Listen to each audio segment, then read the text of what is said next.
Kylian Mbappe সেটাই করেছেন, যেটা তার করার কথা ছিল। তৃতীয় স্থান নির্ধারণী ম্যাচ ফ্রান্স ভার্সেস ইংল্যান্ড, সেইটা তো এমনি বিশ্বকাপ বিবেচনায় কোনো গুরুত্বই আসলে নেই। পরাজিত ২ সেমিফাইনালিস্টের লড়াইয়ে গুরুত্ব আর কি থাকে? কিন্তু গোল্ডেন বুটের রেসটার জন্য এই ম্যাচের গুরুত্বটা ছিল অসীম, কিলিয়ান এমবাপ্পের জন্য। সমান ৮ গোল লিওনেল মেসির সঙ্গে তারও, কিন্তু মেসির অ্যাসিস্ট ৪ টা, এমবাপ্পের ৩ টা। ওই জায়গাটাতে তিনি পিছিয়ে ছিলেন এবং এই ম্যাচটাতে ইংল্যান্ডের বিপক্ষে তিনি ২ টা গোল করলেন।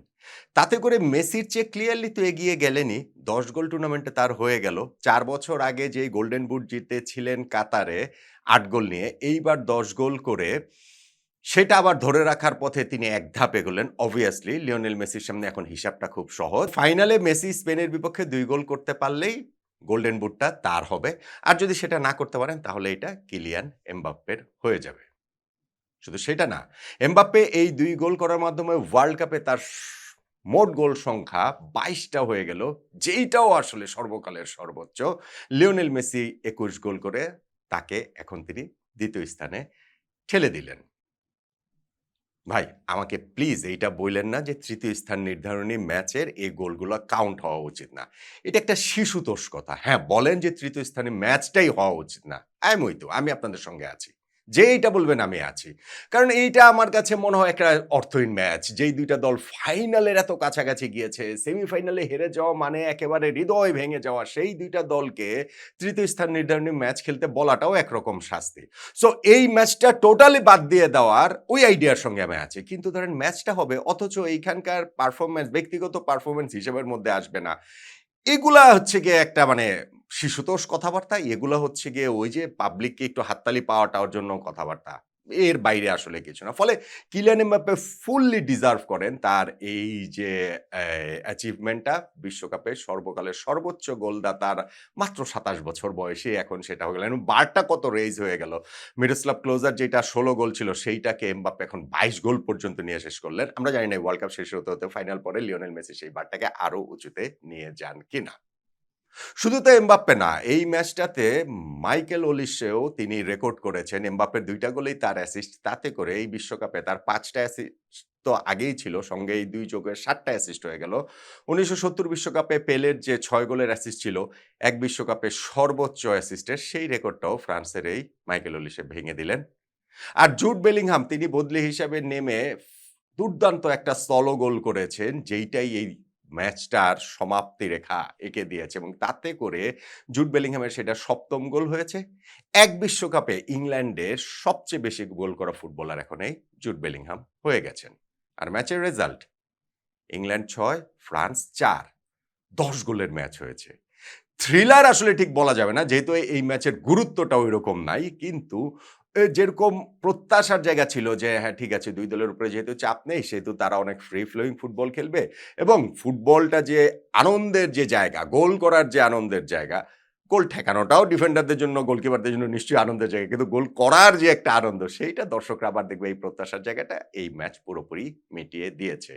ইংল্যান্ড ১৯৬৬ বিশ্বকাপের পর সবচেয়ে ভালো রেজাল্ট নিয়ে তাদের এই ওয়ার্ল্ড কাপ ক্যাম্পেইন শেষ করল। এর মধ্যেও তারা ২ বার ৬৬ র পরে সেমিফাইনালে হেরেছিল ১৯৯০ এবং ২০১৮ ২ বারই তারা ৩য় স্থান নির্ধারণী ম্যাচ খেলে সেইখানটাতেও হেরেছিল। এইবার তারা ৩য় সেমিফাইনালে হারার পর ৩য় স্থান নির্ধারণী ম্যাচটাতে জিতল। অর্থাৎ অফিসিয়ালি 3rd অবস্থানে থেকে ইংল্যান্ড শেষ করল। ১৯৬৬ তে চ্যাম্পিয়ন হওয়ার পর এইটাই ইংল্যান্ডের সবচেয়ে ভালো result. On the other hand France তাদের কোচ দিদিয়ের দেশম শেষটা আসলে ভালো হলো না। এই ম্যাচ জিতলেও যে খুব ভালো হতো তা নয়। কোচের দায়িত্বে সেই ২০১২ সাল থেকে রয়েছেন। ১৪ বছর ধরে রয়েছেন। বিশ্বকাপ জয়ী কোচ তিনি। ২০১৮ তে জিতিয়েছেন। ২০২২ এ রানার্স আপ ছিল তার অধীনে ফ্রান্স দলটা। এইবার শিরোপা জয়ের সেই প্রত্যাশাটা আরো অনেক বেশি ছিল। কিন্তু সেমিফাইনালে স্পেনের কাছে হারায় সেই স্বপ্নটা আসলে ভেঙে যায়।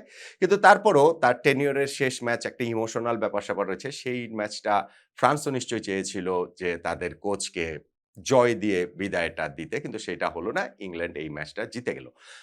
এবং ম্যাচটা কিন্তু আসলে ভালো ম্যাচ হয়েছে। ভালো ম্যাচ হয়েছে কোন সেন্সে? আরো অনেকগুলো বিষয়। যেমন বুকায়ো সাকা হ্যাট্রিক করেছেন। এবং সেই হ্যাটট্রিকের জায়গাটাতেও জুড বেলিংহামের কথাটাও আমি বলব। এই ম্যাচটাতে আপনি যদি বলেন যে ওই যে গোল্ডেন বুটের রেসটাতে হ্যাঁ, কিলিয়ান এমবাপ্পের সঙ্গে লিওনেল মেসিরই মূল রেসটা চলছে। কিন্তু একই সঙ্গে আউটসাইড চান্স তো হ্যারি কেইন ও জুড বেলিংহামেরও ছিল। তাদেরও তো ৬ টা করে গোল ছিল। কিন্তু এই ২ জনের কাউকে কোচ টমাস টুখেল স্টার্ট করাননি। অবভিয়াসলি টুর্নামেন্ট, তার ক্লান্তি সবকিছু বিবেচনা করে সেটা করানো হয়নি। ইনফ্যাক্ট হ্যারি কেইনকে তো নামানোই হলো না। নামানো হলেন তিনি নিশ্চয়ই ভাবছিলেন যে না এত গোলের ম্যাচ তারও গোল টালিটা বাড়িয়ে নেওয়ার সুযোগটা ছিল। কিন্তু জুড বেলিংহাম নেমেছিলেন পরবর্তীতে। নামার পর ইংল্যান্ড একটা পেনাল্টি পর্যন্ত পেয়েছিল। সেই পেনাল্টিতে তো জুড বেলিংহাম নিতেই পারতেন এই ওয়ার্ল্ড কাপ সবকিছু কনটেক্সট বিবেচনা করলে। কিন্তু সেই পেনাল্টিটা নিতে দেন বুকায়ো সাকাকে। যেই বুকায়ো সাকা ফার্স্ট হাফে ২ গোল করেছিলেন ওই পেনাল্টির মাধ্যমে তিনি হ্যাটট্রিক করলেন। অর্থাৎ বুকায়ো সাকা হ্যাটট্রিকের মাধ্যমে এই ওয়ার্ল্ড কাপটা শেষ করলেন। পার্সোনাল জায়গা থেকে ইংল্যান্ডের এই উইঙ্গারের জন্য সেটাও তো একটা বিরাট বড় ব্যাপার। ম্যাচের কথা বলছিলাম। ম্যাচটা খুব কন্ট্রাস্টিং হয়েছে ২ হাফে। ধরেন ফার্স্ট হাফটাতে ইংল্যান্ড ৪-০ গোলে এগিয়ে গেছে ফ্রান্সের বিপক্ষে। ৪ গোল। শুরুতেই ডেক্লান রাইস গোল দিলেন। তারপরে হচ্ছে গিয়ে ওই যে আরো একটা গোল ওইখানটাতে হলো। আর যখন বুকায়ো সাকা আরো ২ টো গোল দিলেন ফার্স্ট হাফে ইংল্যান্ড ৪-০ তে এগিয়ে গেছে।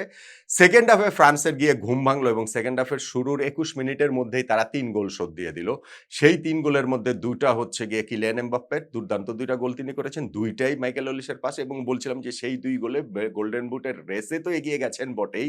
একই সঙ্গে তিনি ওই যে ২২ টা গোল করে বিশ্বকাপ ইতিহাসে সর্বকালের সর্বোচ্চ গোলদাতাও হয়ে গেছেন। ফলে ৪-৩ যখন ম্যাচের ওই অবস্থা তখন কিন্তু মনে হচ্ছিল যে ফ্রান্সের ম্যাচে তারা ফিরতে পারে। মাইকেল ওলিস এরপরে ২ টা গ্লোরিয়াস অপরচুনিটি মিস করেছেন। মানে এই ওয়ার্ল্ড কাপে ৭ টা তার অ্যাসিস্ট খুব ভালো খেলেছেন। কিন্তু একটাও গোল তিনি দিতে পারলেন না। এটাও আসলে একটু বিস্ময়কর। সেইটা সাম আপ করে আজকের ম্যাচের পারফরম্যান্সে যখন ৪-৩ তখনও তিনি আসলে ২ টা খুব ভালো সুযোগ স্পেশালি ওই যে যেইটা এই ইংল্যান্ডের গোলকিপারের ওই লেফট সাইড দিয়ে ওই বার ঘেঁষে পোস্ট ঘেঁষে তিনি বাইরে পাঠালেন। ওইটা আসলে খুব ডিসঅ্যাপয়েন্টিং ছিল। যাই হোক যখন মনে হচ্ছিল যে না যেহেতু ৬৬ মিনিটের মধ্যে ৪-৩ হয়ে গেছে ফ্রান্স তাহলে ম্যাচে ফিরবে মোমেন্টামটা পুরোপুরি তাদের সঙ্গে। সেই সময় গিয়ে পরের দিকে তারা একটা ফাউল জেড স্পেন্সকে করে পেনাল্টি দিয়ে দেয়। সেই পেনাল্টি থেকে বুকায়ো সাকা গোল করলেন। ইংল্যান্ড আবার ৫-৩ গোলে এগিয়ে গেল। ২ গোলের একটা মানে কষণ তৈরি হলো। কিন্তু এরপরেও ম্যাচের একটুখানি কি বলা ছিল গোল বাকি ছিল। নাটকীয়তা বাকি না থাকলেও গোল বাকি ছিল। উসমান ডেম্বেলে তিনি একটা ব্রিলিয়ান্ট গোল করলেন। ওয়ার্ল্ড কাপে তার 6th গোল। তার সেইটাতে ৫-৪ হলো। কিন্তু আবার জুড বেলিংহাম বলছিলাম নিজেদের হাফ থেকে বলে ওইটাও করেছেন তিনি অতিরিক্ত সময় ৯৬তম মিনিটে মনে হয়। কিন্তু আবার ৯৮তম মিনিটে জুড বেলিংহাম নিজেদের হাফ থেকে একটা বল ধরে তিনি হচ্ছে গিয়ে পুরোপুরি রান করে ওই ২ জন ডিফেন্ডারের মাঝখান থেকে তিনি যে গোলকিপারকেও বিট করে দুর্দান্ত একটা সোলো গোল জুড বেলিংহাম করেছেন। তাতে করে ইংল্যান্ডের ৬-৪ গোলে জয়টা আসলে নিশ্চিত হয়। আসলে এই ম্যাচটার ঐরকম গুরুত্ব নাই বলছি। তাতে ইংল্যান্ড ৬-৪ গোলে জিতে তৃতীয় হয়ে শেষ করল, ফ্রান্স চতুর্থতে। কিন্তু এখানে ইন্ডিভিজুয়াল জায়গাগুলোর যে গুরুত্ব সেটা হচ্ছে গিয়ে কিলিয়ান এমবাপ্পে গোল্ডেন বুট রেসে এগিয়ে যাওয়া। ১০ গোল তার, মেসির ৮ গোল। বিশ্বকাপের সর্বকালের সর্বোচ্চ গোলদাতা হয়ে যাওয়া তার। এরই মধ্যে ২২ গোল করে ফেলেছেন। ২০১৮ বিশ্বকাপের ৪ গোল, ২০২২ বিশ্বকাপের ৮ গোল এবং এই বিশ্বকাপে ১০ গোল হয়ে গেল তার। বিশ্বকাপে কোনো একজন ফুটবলার ডাবল ডিজিটে পার্সোনাল গোল সংখ্যা নিয়ে গেলেন এই নিয়ে চতুর্থবারের মতো। ১৯৫৪ সালে হাঙ্গেরির স্যান্ডর কসিচ ১১ গোল করেছিলেন। ৫৮ তে ১৩ গোল ফ্রান্সের জাফতে। ১৯৭০ এ পশ্চিম জার্মানির গেড মুলারের ১০ গোল। তারপরে এই ৩০, ২০, ৫০ আর ৬ ৫৬ বছরে কিন্তু ৫৬ বছর পর কোনো ফুটবলার এক আসরে ডাবল ডিজিটে গোল সংখ্যাতে পৌঁছলেন কিলিয়ান এমবাপ্পের। মাইকেল ওলিসে সর্বকালের সর্বোচ্চ অ্যাসিস্ট এক আসরে ৭ টা অ্যাসিস্ট তার হলো।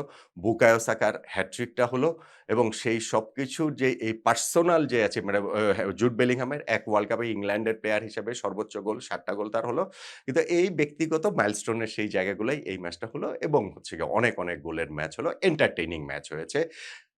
এটা ইনসিগনিফিকেন্ট ম্যাচ কিন্তু এন্টারটেইনিং ম্যাচ হয়েছে এবং সেই জায়গাটাতে নিঃসন্দেহে এই ব্যক্তিগত যে অর্জনের জায়গাগুলো রয়েছে সেইটাই এই ম্যাচ থেকে সামান্য যা কিছু হচ্ছে গিয়ে দর্শকদের যে প্রাপ্তির জায়গার কথা বলি সেইটা এবং দেন এগেইন আমি আবারও বলি যে বিশ্বকাপের এই তৃতীয় স্থান নির্ধারণী ম্যাচ কে জানে আমরা হয়তো ভবিষ্যতে দেখবো আসলে বাতিল হয়ে গেছে। হতে পারে, এটা ভবিষ্যতে হতে পারে।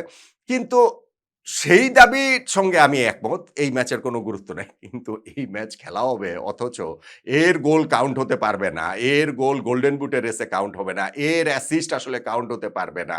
এর হচ্ছে গিয়ে যে জুড বেলিংহাম রেকর্ড করছে কারণ এগুলা ভাই হচ্ছে গিয়ে হাস্যকর। সেগুলো না বলে যে এই ম্যাচটা হলো সেইটা তো হচ্ছে গিয়ে উপভোগ্য ম্যাচ হয়েছে সেভাবে বলতে পারি। আর লিওনেল মেসির সামনে এখন তো হিসাবটা খুব ক্লিয়ার। গত ফাইনালে তো তিনি ২ গোল করেছেন। সো এই ফাইনালে তিনি ২ গোল যদি করতে পারেন তাহলে গোল্ডেন বুটটা তার হয়ে যাবে। আর ফাইনালে যদি মেসি ওভাবে জ্বলে উঠতে পারেন তাহলে বিশ্বকাপটাও তো তার হয়েই যাওয়ার কথা নয় কি?